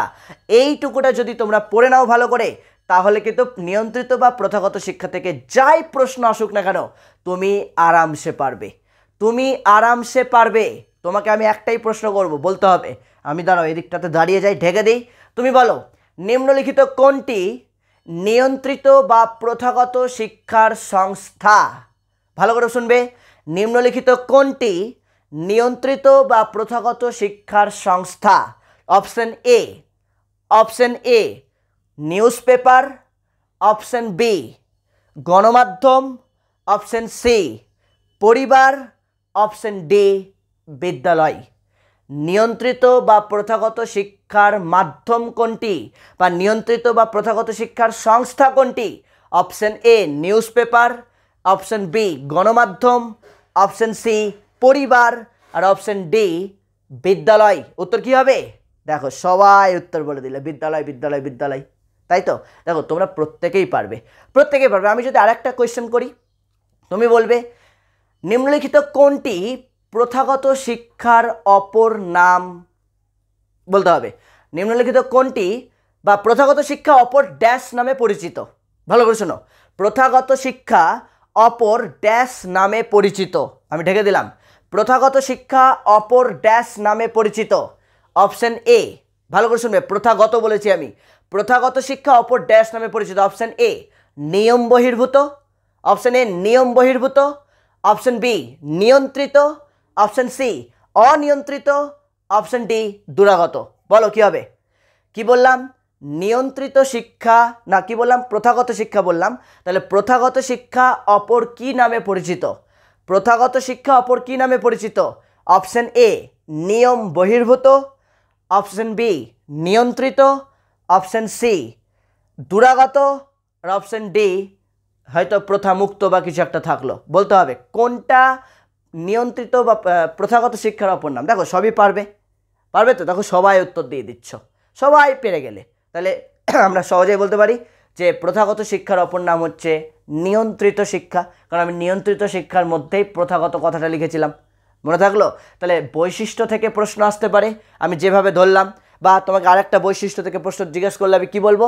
ধরো তোমাকে বললো নিম্নলিখিত কোনটি প্রথাগত শিক্ষার বৈশিষ্ট্য নয়? বৈশিষ্ট্য নয় দিয়ে দিল, নেগেটিভ প্রশ্ন। নিম্নলিখিত কোনটি প্রথাগত শিক্ষার বৈশিষ্ট্য নয়? তাহলে কোনটি প্রথাগত শিক্ষার বৈশিষ্ট্য নয় দিয়ে যদি কোয়েশ্চেনটা হয়, তাহলে আমরা উত্তর কী দেব? প্রথাগত শিক্ষার বৈশিষ্ট্য নয় কোনটা? তাহলে আমি অপশন দিচ্ছি, তোমরাই বলবে। অপশন এ শিক্ষক শিক্ষার্থীর মুখোমুখি সম্পর্ক লক্ষ্য করা যায়। ভালো করে শুনবে। অপশন এ শিক্ষক শিক্ষার্থীর মুখোমুখি সম্পর্ক। অপশন বি নির্দিষ্ট পাঠ্যক্রম ভিত্তিক। অপশন সি সারা জীবনব্যাপী। অপশন ডি মূল্যায়ন ভিত্তিক। আবার বলছি, নিম্নলিখিত কোনটি প্রথাগত বা নিয়ন্ত্রিত শিক্ষার বৈশিষ্ট্য নয়? অপশন এ কি বললাম? শিক্ষক শিক্ষার্থীর মুখোমুখি সম্পর্ক। অপশন বি বললাম নির্দিষ্ট পাঠ্যক্রম ভিত্তিক। অপশন সি বললাম সারা জীবনব্যাপী। আর অপশন ডি বললাম মূল্যায়ন ভিত্তিক। তাহলে এই চারটের মধ্যে উত্তর কোনটা হবে বলো তোমরা তাড়াতাড়ি? নিয়ন্ত্রিত বা প্রথাগত শিক্ষার বৈশিষ্ট্য নয় কোনটা? নয় নয় নয়, ভালো করে বলবে। আমি বৈশিষ্ট্যগুলো আলোচনা করে দিয়েছি, যারা প্রথম থেকে শুনেছো তারা প্রত্যেকেই কিন্তু পারবে। কি শিক্ষক শিক্ষার্থীর মুখোমুখি সম্পর্ক হবে? একদমই না। কেন? নিয়ন্ত্রিত শিক্ষায় শিক্ষক শিক্ষার্থী মুখোমুখি সম্পর্ক লক্ষ্য করা যায়। তাহলে এটা আমি নয় দিয়ে যেহেতু প্রশ্নটা দিয়েছি, তাহলে এটা বাদ। এটা অবশ্যই নিয়ন্ত্রিত শিক্ষার বৈশিষ্ট্য। আমি অপশন বিতে কী ছিল? নির্দিষ্ট পাঠ্যক্রম ভিত্তিক। তাহলে অবশ্যই পাঠ্যক্রম না থাকলে তুমি ডিগ্রি বা সার্টিফিকেট অর্জন করবে কি করে? তাহলে পাঠ্যক্রমও কিন্তু হবে না, কারণ পাঠ্যক্রম নিয়ন্ত্রিত শিক্ষার বৈশিষ্ট্য। অপশন সিতে বললাম সারা জীবনব্যাপী প্রক্রিয়া, পরে ব্যাখ্যা করছি। আর 4 নম্বরে বললাম নির্দিষ্ট মূল্যায়ন ভিত্তিক। অবশ্যই মূল্যায়ন যদি নাই হয়, পরীক্ষা যদি নাই নেওয়া হয়, তুমি ডিগ্রি বা সার্টিফিকেট অর্জন করবে কি করে? তার মানে মূল্যায়ন বা পরীক্ষাটাও হচ্ছে নিয়ন্ত্রিত শিক্ষার বৈশিষ্ট্য। তাহলে উত্তর অপশন সি সারা জীবনব্যাপী। কারণ নিয়ন্ত্রিত শিক্ষা একটা নির্দিষ্ট বয়স ভিত্তিক শিক্ষা, যে কোনো বয়সের শিক্ষার্থী কিন্তু অংশগ্রহণ করতে পারে না। তার মানে যেহেতু যে কোনো বয়সের শিক্ষার্থী অংশগ্রহণ করতে পারে না, তাই সারা জীবনব্যাপী কোনোদিনই হবে না। সারা জীবনব্যাপী মানে কি? সারা জীবন ধরে তুমি অর্জন করছো, যে কোনো বয়সে অর্জন করছো, এটা সম্ভব? এটা কিন্তু সম্ভব না। তো ওই জন্য সারা জীবনব্যাপী যে বৈশিষ্ট্যটা, সেইটাই হয়ে যাবে রাইট আনসার, কারণ নিয়ন্ত্রিত শিক্ষার এটি বৈশিষ্ট্য নয়। মনে থাকলো কি বললাম? কোনটি নিয়ন্ত্রিত শিক্ষার বৈশিষ্ট্য নয়? উদাহরণ থেকে প্রশ্ন হতে পারে, বৈশিষ্ট্য থেকে প্রশ্ন হতে পারে, আর কি দিতে পারে? উদাহরণ, বৈশিষ্ট্যের পর তোমাকে অপর নাম থেকে প্রশ্ন হতে পারে। সুতরাং নিয়ন্ত্রিত শিক্ষা কিন্তু খুব ভালো করে আমি বুঝিয়ে দেওয়ার চেষ্টা করলাম। আশা করছি প্রত্যেকে বুঝতে পেরেছো। মাথায় ঢুকলো কি বললাম? মাথায় ঢুকলো কি বললাম? এইবার একই রকমভাবে তোমরা কি পড়বে? একই রকমভাবে তোমরা পড়বে অপ্রথাগত শিক্ষা। সেম অপ্রথাগত শিক্ষার অপর নামগুলো দেখো আমি অলরেডি লিখেই দিয়েছি। প্রথা বহির্ভূত শিক্ষা, নিয়ম বহির্ভূত শিক্ষা, প্রথা মুক্ত শিক্ষা, অবিধিবদ্ধ শিক্ষা। দেখো এতগুলো নাম আছে, যাকে আমরা ইংরেজিতে বলি নন ফর্মাল এডুকেশন। যাকে আমরা ইংরেজিতে কি বলি? Non formal education. ক্লিয়ার? তাহলে অপর নামগুলো বাংলা ইংরেজি দুটোই লিখে দেওয়া আছে। ভালো করে অপর নাম দেখবে, কাকে বলে বা সংজ্ঞা খুব ভালো করে দেখবে। অপ্রথাগত বা প্রথা বহির্ভূত বা প্রথামুক্ত বা নন ফর্মাল শিক্ষা কাকে বলে? কোনটাকে আমরা প্রথা বহির্ভূত বা নন ফর্মাল শিক্ষা বলবো? মনে থাকবে? তাহলে কাকে বলে বা সংজ্ঞাটা একটু দেখবে, তার সাথে মূল বৈশিষ্ট্য, যেমন আমরা নিয়ন্ত্রিত শিক্ষায় মূল বৈশিষ্ট্যগুলো পড়েছিলাম, ঠিক একই রকমভাবে তোমরা অপ্রথাগত বা প্রথা মুক্ত শিক্ষার মধ্যেও মূল বৈশিষ্ট্যগুলো খুব ভালো করে পড়বে। আর অপ্রথাগত শিক্ষার উদাহরণ কি হতে পারে? অপ্রথাগত শিক্ষার একটা অন্যতম মাধ্যম বা উদাহরণ হচ্ছে দূরাগত শিক্ষা, ডিস্টেন্স এডুকেশন। এই যে একটু আগে যে আমি গল্পটা শোনালাম, আমার বাড়িতে যে দাদাটা ভাড়া ছিল, সেই দাদাটা কোনোদিনও স্কুল যায়নি, কোনোদিনও তুমি তাকে দেখোনি টিউশন যেতে, তাহলে সেই দাদাটা ডিস্টেন্স এডুকেশনে পড়ে। মনে রাখবে, দূরাগত শিক্ষাকে আমরা বলি ডিস্ট্যান্স এডুকেশন মনে রাখবে, এই ডিস্ট্যান্স এডুকেশন মানেই হচ্ছে দূরগত শিক্ষা, তাই না? এখন প্রচুর ডিস্ট্যান্স এডুকেশন আশেপাশে আছে। রবীন্দ্র মুক্ত বিদ্যালয়, নেতাজি সুভাষ ওপেন ইউনিভার্সিটি রয়েছে না, কল্যাণী মুক্ত বিদ্যালয় বিশ্ববিদ্যালয় রয়েছে, এরকম প্রচুর রয়েছে। বিদ্যালয় থেকে শুরু করে বিশ্ববিদ্যালয় সব লেভেল রয়েছে। রবীন্দ্র মুক্ত বিদ্যালয় যদি বলি রবীন্দ্র মুক্ত বিদ্যালয়, এটা হচ্ছে 11-12-এর জন্য, মাধ্যমিক এবং উচ্চ মাধ্যমিকের জন্য। মাধ্যমিক মানে মাধ্যমিকও পাস করতে পারবা, আবার উচ্চ মাধ্যমিক পাস করতে পারবা। এইটা হচ্ছে রবীন্দ্র মুক্ত বিদ্যালয়। মুক্ত বলে দিচ্ছি, মুক্ত মানেই তো ওপেন, তাই না? যে কোনো বয়সে শিক্ষার্থীরা অংশগ্রহণ করতে পারবে, যে কোনো সময় শিক্ষা গ্রহণ করতে পারবে, তাই তো? তাহলে এইটা অপ্রথাগতটা ভালো করে পড়বে, কাকে বলে এবং এর বৈশিষ্ট্য, আর অবশ্যই উদাহরণ। তার মানে আমার বাড়ির দাদাটা ডিস্টেন্স এডুকেশন নিয়ে পড়তো বলে তাকে তুমি কোনোদিনও স্কুল যেতে দেখোনি, তাকে কোনোদিনও টিউশন যেতেও দেখোনি, সে একটা নির্দিষ্ট সময় অন্তর গিয়ে পরীক্ষা দিয়ে দিত। কারণ এখানেও সার্টিফিকেট দেওয়া হয়, এখানেও ডিগ্রি অর্জনের জন্যই ব্যক্তি, তুমি বা আমার মতো ব্যক্তিরা এই শিক্ষা গ্রহণ করতে পারে। ধরো আমার কোনো কারণে যদি পড়াশোনা বন্ধ হয়ে যেত, ভালো করে শোনো, অনেকের মধ্যে দেখবে কোনো কারণে যদি তুমি পড়াশোনা থেকে বঞ্চিত হয়ে গেলে, মানে স্কুল ছুট হয়ে গেছে, হয়তো অনেক দেখবে মেয়েদের বোনেদের বিয়ে হয়ে যায়, বিয়ে হয়ে যাওয়ার পর পড়াশোনা করতে পারে না, কিন্তু 5 বছর 7 বছর 10 বছর পর সে হয়তো রিয়েলাইজ করে যে না, আমার সন্তানকে মানুষ করতে গেলে আগে আমাকে শিক্ষিত হতে হবে। সে হয়তো আবার নতুন করে পড়াশোনা করতে চায়, কিন্তু নতুন করে পড়াশোনা হলো কোনো একটা মেয়ের মাধ্যমিক বা উচ্চ মাধ্যমিক পাস করে বিয়ে হয়ে গেছে, ভালো করে শুনবে, মাধ্যমিক বা উচ্চ মাধ্যমিক পাস করে বিয়ে হয়ে গেছে, তারপর সে পড়াশোনা ছেড়ে দিয়েছে। তো তুমি বলো আজকের বাজারে বর্তমান দিনে মাধ্যমিক উচ্চ মাধ্যমিক পাসের কোনো ভ্যালু আছে? কোনো ভ্যালু নাই। তোমাকে সমাজে কেউ সম্মানই দেবে না, তুমি পাত্তাই পাবে না সমাজে তুমি কোন গোডাউনে পড়ে আছো কেউ দেখেনি তোমাকে, তাই না? তার মানে তুমি শুধু মাধ্যমিক উচ্চ মাধ্যমিক পাস করে পড়া ছেড়ে দিয়েছো, 5 বছর অতিক্রম হয়ে গেছে, 10 বছর অতিক্রম হয়ে গেছে, তুমি রিয়েলাইজ করছো এবার যে না, আমাকে এবার পড়াশোনা করতে হবে। কারণ আমি তখন পড়াশোনা ছেড়ে দিয়েছিলাম হুজুগে, তাই তো? মোহ মায়া মমতায় পড়াশোনা ছেড়ে দিয়েছিলাম। আমার সন্তানকে মানুষ করতে গেলে আগে আমাকে শিক্ষিত হতে হবে। তুমি আবার নতুন করে পড়াশোনা শুরু করার জন্য তুমি যে স্কুল থেকে মাধ্যমিক পাস করেছিলে সেই স্কুলে গিয়ে তুমি বলছো ম্যাম আমি 11-এ ভর্তি হবো, তোমাকে নেবে না? তাহলে কি তুমি পড়াশোনার সুযোগ পাবে না? অবশ্যই পাবে, পড়াশোনার সুযোগ তুমি পাবে, কিন্তু এইখানটাতে পাবে না। তুমি পাবে হচ্ছে এইখানটাতে নন ফর্মাল এডুকেশন, অর্থাৎ অপ্রথাগত বা প্রথা মুক্ত শিক্ষার মধ্যে পাবে। বুঝতে পেরেছ? এখানে পাবে যে রবীন্দ্র মুক্ত বিদ্যালয়, ওখানে তুমি ক্লাস 11-এ তুমি ভর্তি হতে পারবে। সেখানে তোমার বয়স 30 আছে না সেখানে বয়স তোমার 40 হয়েছে সেটা কিন্তু কেউ দেখবে না। আমি যদি এখন মনে করি আমার 30 বছর বয়সে আমি রবীন্দ্র মুক্ত বিদ্যালয়ে গিয়ে ক্লাস 11-এ ভর্তি হব, আমি অনায়াসে ভর্তি হতে পারবো, কোনো বাধা নেই। কিন্তু আমি যদি মনে করি আমি 30 বছর বয়সে তোমার স্কুলে গিয়ে ভর্তি হব, আমাকে কিন্তু ভর্তি নেবে না। মাথায় ঢুকলো? তার মানে তারাও পড়ার সুযোগ পাবে এই ডিস্টেন্স এডুকেশনে এখানে। তো সেটা আমরা আলোচনা করব। আর হচ্ছে সীমাবদ্ধতা, এখানে যেমন আমি দুটো সীমাবদ্ধতা বললাম, বই আরও একাধিক আছে, তোমরা পড়লেই বুঝতে পারবে, আমাদের বেশি দরকার নেই, জাস্ট কয়েকটা জায়গা, কয়েকটা মূল জায়গাগুলো আমি ধরিয়ে দিচ্ছি যে তোমরা টেক্সট বই থেকে কিভাবে পড়বে। তো সেই জায়গাগুলো একটু দেখে রাখবে। একই রকমভাবে অপ্রথাগতরও সীমাবদ্ধতা তোমাদেরকে পড়তে হবে, যে অপ্রথাগত শিক্ষার অসুবিধাগুলো কী কী রয়েছে, তাই তো? অপ্রথাগত শিক্ষার যেমন সুবিধা রয়েছে ঠিক তেমন অসুবিধা রয়েছে, প্রথাগত শিক্ষার যেমন সুবিধা রয়েছে ঠিক তেমন অসুবিধা রয়েছে। অসুবিধা মানেই হচ্ছে সীমাবদ্ধতা, এটা জানতে হবে। ঠিক একই রকমভাবে শিক্ষার আরেকটা রূপ অনিয়ন্ত্রিত শিক্ষা। এই অনিয়ন্ত্রিত শিক্ষা যেটাকে আমরা বলি ইনফর্মাল এডুকেশন, যেটা আমি একটু আগেই তোমাদেরকে গল্প আকারে শোনালাম, যে তুমি বিরাট কোহলির কভার ড্রাইভটা শিখেছো, তুমি মহেন্দ্র সিং ধোনির হেলিকপ্টার শটটা শিখেছো, তুমি শাহরুখ খানের না না না না না না না এইটা শিখেছো। তাহলে এগুলো, বা তুমি বাড়িতে চিকেন বানানো শিখেছো, তুমি বাড়িতে চিকেন পকোড়া বানানো শিখেছো, বা তুমি বাড়িতে ডালগোনা কফি বানানো শিখেছো, সে তুমি যাই শেখো না কেন সব শিক্ষাই হচ্ছে, বা তুমি সুন্দর করে স্টাইল করে চুল আঁচড়াতে শিখেছো, বা তুমি জামা কাপড় পরতে শিখেছো, এই যে পরিবার থেকে যা শিখছো, পরিবেশ থেকে যা শিখছো, বিভিন্ন গণমাধ্যম, খবরের কাগজ, খবরের চ্যানেল, টিভি, সিনেমা, সংবাদপত্র, যাই বলি না কেন, এগুলো জায়গা থেকে যা শিখছো সবই হচ্ছে অনিয়ন্ত্রিত শিক্ষা। তাহলে সেম অনিয়ন্ত্রিত শিক্ষাকে আমরা কি বলি? জীবনব্যাপী শিক্ষা। কারণ সারা জীবন ধরে তুমি শিখতে পারো, যে কোনো সময়, যে কোনো মুহূর্তে, যে কোনো পরিবেশ থেকে তুমি শিখতে পারো, সেটাই হয়ে যাচ্ছে সারা জীবনব্যাপী শিক্ষা। ওই জন্য এই সারা জীবনব্যাপী শিক্ষা বা জীবনব্যাপী শিক্ষাকে আমরা কি বলতে পারি? অনিয়ন্ত্রিত শিক্ষা বা ইনফর্মাল এডুকেশন। মনে রাখবে এর তেমন কোনো অপর নাম নেই, বইয়ে একটা নাম আছে কিন্তু ওটা ভুল আছে, ওটা প্রথা বর্জিত। তোমরা অনেক বইয়ে দেখতে পাবে প্রথা বর্জিত বলা হয় না, প্রথা বর্জিত অপ্রথাগতকেই বলা হয়। দেখো লেখা আছে প্রথা বহির্ভূত, বহির্ভূত মানেই বর্জিত, ঠিক আছে। এই যে বহির্ভূত ওটা তো দরকার নেই, আমি জাস্ট যেভাবে বলছি সেইভাবে মনে রাখবে। তাহলে অনিয়ন্ত্রিত শিক্ষা হচ্ছে ইনফর্মাল এডুকেশন, অনিয়ন্ত্রিত মানেই হচ্ছে ইনফর্মাল এডুকেশন। তাহলে ইনফর্মাল এডুকেশন কি, অপর নাম তোমরা পড়ে নেবে জীবনব্যাপী শিক্ষা। জীবনব্যাপী শিক্ষা কোনটা, এইটা অনিয়ন্ত্রিত শিক্ষা। আচ্ছা, অপ্রথাগতকেও কিন্তু জীবনব্যাপী শিক্ষা বলা যায়, কারণ তুমি সারা জীবন ধরে যে কোনোভাবে তুমি এই শিক্ষাটা অর্জন করতে পারো। এই শিক্ষাটা হচ্ছে এটা যেমন খুবই কঠোর, আর এটার যেমন কি কোনো কঠোরতাই নেই, কোনো নিয়ম শৃঙ্খলাই নেই।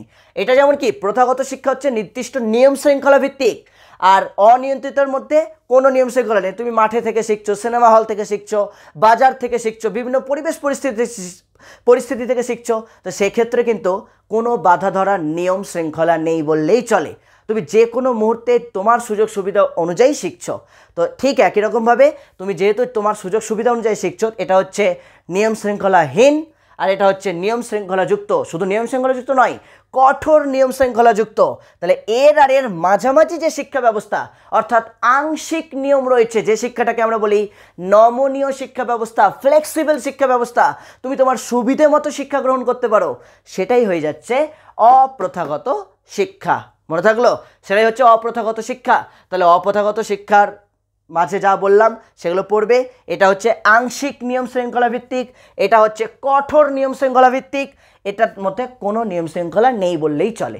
তার মানে এইটা কাকে বলে এটা পড়বা, ঠিক একই রকমভাবে মূল বৈশিষ্ট্যগুলো পড়তে হবে। অনিয়ন্ত্রিত শিক্ষার মূল বৈশিষ্ট্যগুলো, অনিয়ন্ত্রিত শিক্ষাকে ভাঙলে কি কি বৈশিষ্ট্য পাওয়া যায় সেটা উদাহরণ তো বলে দিয়েছে, একটা পরিবার বলেছে, এরকম আরও অনেক উদাহরণ আছে। গণমাধ্যম আছে, নিউজ পেপার আছে, মানে গণমাধ্যমের মধ্যেই নিউজ পেপার, যদিও সিনেমা আছে, অনেক কিছুই হতে পারে।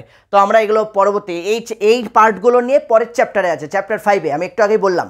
আর হচ্ছে সীমাবদ্ধতা, অনিয়ন্ত্রিত শিক্ষার অসুবিধা কি রয়েছে। এই যে সুবিধা যেমন আছে ঠিক অসুবিধা তো আছেই। যে কোনো বস্তু, যে কোনো প্রাণী যেমন পজিটিভ দিক আছে ঠিক তেমন কিন্তু নেগেটিভ দিক আছে, তার যেমন মেরিট আছে ঠিক তার তেমন ডিমেরিটও আছে। তো সেগুলো আমরা আলোচনা করব। তো আজকের ক্লাসে কিন্তু ক্লাসটাকে আমি বেশি বড় করতে চাইছি না, তাই একটা পার্ট আমি খুব ডিটেলসে আলোচনা করে দিয়েছি। নেক্সট ক্লাস কিন্তু আমাদের প্রাইভেট থাকবে, এবং যারা গ্রুপে অ্যাডমিশন হতে চাইছো এই দুটো ক্লাসে কিন্তু প্রাইভেট ক্লাস থাকবে, ভালো করে শুনে নাও। যারা অ্যাডমিশন হতে চাইছো তারা অবশ্যই 7063619127 নাম্বারটা স্ক্রিনের নিচের দিকেও লেখা আছে, 7063619127 এই নাম্বারে হোয়াটসঅ্যাপ করে দাও। এই নাম্বারে হোয়াটসঅ্যাপ করো তোমার নাম, ক্লাস, সাবজেক্ট এবং তুমি কোন স্কুলে পড়ো, এই চারটে জিনিস হোয়াটসঅ্যাপ করে দাও। কোনো কল করার প্রয়োজন নেই, কোনো ফোন কল করার দরকার নেই। এই নাম্বারে ফোন কল করলে কিন্তু তুমি ফোনে পাবে না, ওরকম আমাকে ফোনে পাবে না। সুতরাং ফোন করে বিরক্ত করে লাভ নেই, ডাইরেক্ট SMS করে দিবে। আমাদের যিনি সিস্টেম কন্ট্রোলার রয়েছেন তিনি কি করবেন, তিনি তোমাকে 24 ঘন্টার মধ্যে রিপ্লাই করে দেবেন যে গ্রুপে অ্যাড হতে গেলে কি করতে হবে। গ্রুপে অ্যাড হতে গেলে কি করতে হবে উনি তোমাকে রিপ্লাই করে বাংলায় খুব সুন্দর করে লিখে জানিয়ে দেবেন। ভালো করে পড়বে, পড়ার পর যদি তোমার কোনো কোয়ারিজ থাকে, কোনো জিজ্ঞাসাবাদ থাকে, তুমি সেখানেও জিজ্ঞেস করতে পারো রিপ্লাই করে। অথবা যদি কেউ মনে করো যে না ফোন কল করে জিজ্ঞেস করবে, বা তোমার গার্জেন ফোন কল করে কথা বলতে চাইছে, সরাসরি তুমি আমার সাথে কথা বলতে পারবে। আমার অল্টারনেটিভ আর একটা নাম্বার রয়েছে, কলিং নাম্বার 9046025267, 9046025267। এই নাম্বারে তোমার অভিভাবক কল করে সরাসরি কথা বলতে পারবে। খুব প্রয়োজন না হলে কিন্তু কল করার প্রয়োজন নেই, কেন একাধিক প্রচুর স্টুডেন্ট ক্লাস করে, সবাইকে গুরুত্ব দিতে হয়, তাই খুব প্রয়োজন না হলে কল করার প্রয়োজন নেই, তখন একটা বিরক্ত বোধ হয়। আর যেহেতু আমি সারাক্ষণ ক্লাস নিতে বা এটা ওটা কাজে ব্যস্ত থাকি, তাই হয়তো ফোন ধরাটাও হয়তো আমার পক্ষে সুযোগ হয় না। তো তোমরা চেষ্টা করবে হোয়াটসঅ্যাপ করে দিতে এই নাম্বারে 7063619127, 7063619127। কী লিখে পাঠাবে, তোমার নাম, ক্লাস, সাবজেক্ট, তুমি কোন সাবজেক্টের ক্লাস করতে চাইছো, এডুকেশন না আদার সাবজেক্ট। আদার সাবজেক্ট এতগুলো সাবজেক্ট রয়েছে, প্রত্যেকটা সাবজেক্টের সাবজেক্ট স্পেশালিস্ট টিচার্স ক্লাস নিচ্ছেন। তোমার যে সাবজেক্ট প্রয়োজন সেই সাবজেক্টটা লিখে দেবে, লিখে হোয়াটসঅ্যাপ করে দাও, আর স্কুলের নামটা অবশ্যই লিখবে। তারপরে তোমাদেরকে আমাদের গ্রুপে যুক্ত করে নেওয়া হবে। এবার একটা প্রশ্ন অনেকেরই থাকে, স্যার গ্রুপে যুক্ত হতে গেলে কি লাগে, দক্ষিণা লাগে? হ্যাঁ অবশ্যই, তুমি মন্দিরে প্রবেশ করবে, দক্ষিণা দেবে না? তুমি পুজো দিবে, দক্ষিণা দেবে না? কি তুমি পড়াশোনা করবে তো স্যারের পারিশ্রমিক দেবে না? এই যে ঘাম ঝরিয়ে যে ক্লাস করানো হচ্ছে গরমের মধ্যে ফ্যান অফ করে, এই যে ঘেমে স্নান হয়ে যাচ্ছি, তো এটার জন্য আহামরি মানে প্রচুর যে কোটি কোটি টাকা নেওয়া হয় এমনটা কিন্তু নয়।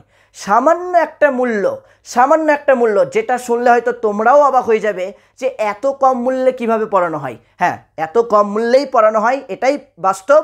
তো মূল্যটা কত সেটা তোমাদেরকে ওখান থেকেই জানিয়ে দেবে। এবং মনে রাখবে, শুধু বলে রাখি, যে মূল্যটা নেওয়া হয় সেটা তোমার পাশের দোকানদার যে দোকানে বিরিয়ানি পাওয়া যায় সেই বিরিয়ানির 1 প্লেট বিরিয়ানির চেয়েও কম। 1 প্লেট বিরিয়ানির যা দাম সেই বিরিয়ানির চেয়েও কম। তুমি 1 প্লেট বিরিয়ানি একাই খেয়ে সাফ করে দেবে, 1 ঘন্টাও লাগবে না। কিন্তু এখানে 1 মাসের টিউশন ফি সেই 1 প্লেট বিরিয়ানির চেয়েও কম। যদি তুমি একসাথে গোটা সেমিস্টারের জন্য ভর্তি হও অনেকটা ডিসকাউন্ট পাবে। তুমি যদি গোটা বছরের জন্য ভর্তি হও, ফার্স্ট সেমিস্টার এবং সেকেন্ড সেমিস্টার, তাহলে আরও বেশি ডিসকাউন্ট পাবে। তুমি তোমার সুবিধা মতো মান্থলি সিস্টেমে বা সেমিস্টার সিস্টেমে বা তুমি গোটা বছরের সিস্টেমে ভর্তি হতে পারবে। ওকে, মাথায় ঢুকেছে কি বললাম? ভর্তি হলেই সপ্তাহে 2 দিন করে ক্লাস, এমসিকিউ নোটস, মানে তোমাদের ফার্স্ট সেমিস্টারের জন্য এমসিকিউ নোটস, 2 দিন করে ডাউট ক্লিয়ারিং ক্লাস, মানে গুগল মিটে তুমি সরাসরি আমার সাথে কানেক্ট হতে পারবে, doubt clearing class, mock test, প্রতি অধ্যায় ভিত্তিক মক টেস্ট একটা করে, প্রত্যেক চ্যাপ্টার শেষ হবে একটা করে তুমি মক টেস্ট দিতে পারবে, মানে যতগুলো চ্যাপ্টার ততগুলো মক টেস্ট দিতে পারবে, নিজের রেজাল্ট যাচাই করতে পারবে। 24/7 তুমি কিন্তু আমাদের সাপোর্টে, আমাদের গাইডেন্সে থাকবে। তোমাকে রেজাল্ট কী করে করাতে হয় সেটার দায়িত্ব কিন্তু আমাদের। ওই জন্য আমরা কিন্তু একটাই কথা বলি, আমরা পাস করাই না, আমরা র্যাঙ্ক করাই। এটা শুধু মাথায় রাখবে। তো কেমন লাগলো আজকের ক্লাস অবশ্যই কিন্তু প্রত্যেকে কমেন্টস করে জানাবে। আর যারা এখনও লাইক করোনি অবশ্যই লাইক করে তোমার প্রত্যেকটা বন্ধুবান্ধবীদের আজকের এই ক্লাসটি শেয়ার করে দাও। প্রয়োজনে দাদা দিদিরা যারা এসএলএসটির প্রিপারেশন নিচ্ছে, এসএসসির প্রিপারেশন নিচ্ছে, তাদেরকেও কিন্তু শেয়ার করতে পারো, কারণ আজকের এই ক্লাসটা কিন্তু এদের প্রত্যেকের জন্যই। ওকে, তোমারও কাজে লাগবে, তোমার ক্লাস 11-এ তো কাজে লাগছেই, তার সাথে কিন্তু তাদেরও কাজে লাগবে। ওকে, তো চলো দেখা হচ্ছে তোমাদের সাথে আবার পরবর্তী ক্লাস, একদম প্রাইভেট ক্লাস, সেটা হচ্ছে অপ্রথাগত এবং অনিয়ন্ত্রিত। এটা ডিটেলসে আমরা আলোচনা করব। আজকে তো কনসেপ্ট দিলাম, কনসেপ্টের সাথে সাথে এই প্রথাগত বা নিয়ন্ত্রিত শিক্ষা ডিটেলসে আলোচনা করলাম। পরের দিন আমরা এই দুটো আলোচনা করব। ওকে, তো দেখা হচ্ছে তোমাদের সাথে আবার পরবর্তী ক্লাসে। সকলে ভালো থেকো, সুস্থ থেকো, সকলকে good night, love you all.